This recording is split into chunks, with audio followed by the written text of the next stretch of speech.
जिसको 6 और 11 नवंबर को बिहार की, जी हां, देश की सबसे युवा जनता, वो प्रदेश जहां देश का सबसे ज्यादा युवा बसता है, वो बिहार की सरजमीन किसको बनाएगी अपना अगला मुख्यमंत्री, पूछता है भारत। इलेक्शन कमीशन ने आज आके अनाउंस किया कि 243 सीट वाली बिहार विधानसभा का चुनाव 6 और 11 नवंबर को होगा।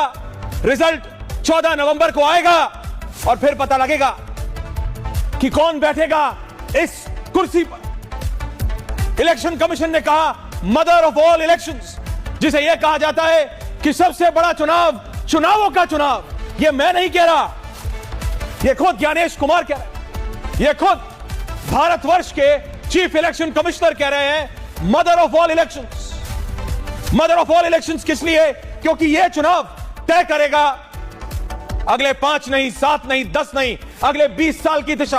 वो समझते हैं ऐसे ही नहीं कोई सीईसी किसी प्रदेश के चुनाव को सबसे बड़ा चुनाव कह दे, मदर ऑफ ऑल चुनाव, चुनावों का चुनाव कह दे।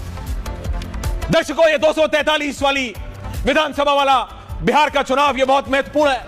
इससे पहले कि मैं नंबर्स पे जाऊं, पिछले चुनावों के डिटेल्स पे जाऊं, मैं शब्दशः और रिपीट कर रहा हूं कि अगर देश की राजनीति का दिल उत्तर प्रदेश है तो नब्ज बिहार है। बिहार बताएगा, बिहार का रिजल्ट बताएगा कि क्या हाल है इस देश की राजनीति का। नब्ज पकड़ के डॉक्टर बता देते हैं, पुराने लोग, घर की दादी अम्मा बता देती है कि क्या हालत है, बुखार है कि नहीं है, हरारत तो नहीं है, यह बुखार है। वो नब्ज है बिहार, और वो नब्ज बिहार और कांग्रेस, माफ कीजिएगा, बीजेपी और कांग्रेस दोनों को बताएगी। बिहार की जनता कांग्रेस, आरजेडी, बीजेपी सबको बताएगी, जेडीयू सबको, कि कौन कितने पानी में खड़ा है। बिहार के चुनाव का इंपैक्ट, सीधा असर 27 के उत्तर प्रदेश के चुनाव पे भी होगा और अगले देश के जनरल इलेक्शन पे भी। इसीलिए Bharatiya Janata party is not leaving any stone unturned. एक पत्ता भी नहीं छोड़ रही है वो, क्योंकि बीजेपी जानती है, भाजपा समझती है कितना महत्वपूर्ण है। पिछले 3 विधानसभा चुनावों की बात कर लें जल्दी जल्दी। 2010 के विधानसभा चुनाव में एनडीए 206 सीट पे थी, आरजेडी प्लस सिर्फ 25। बहुत बड़ा फर्क था। 2010 का जरा ग्राफिक गरिमा जी जरा चला दीजिए।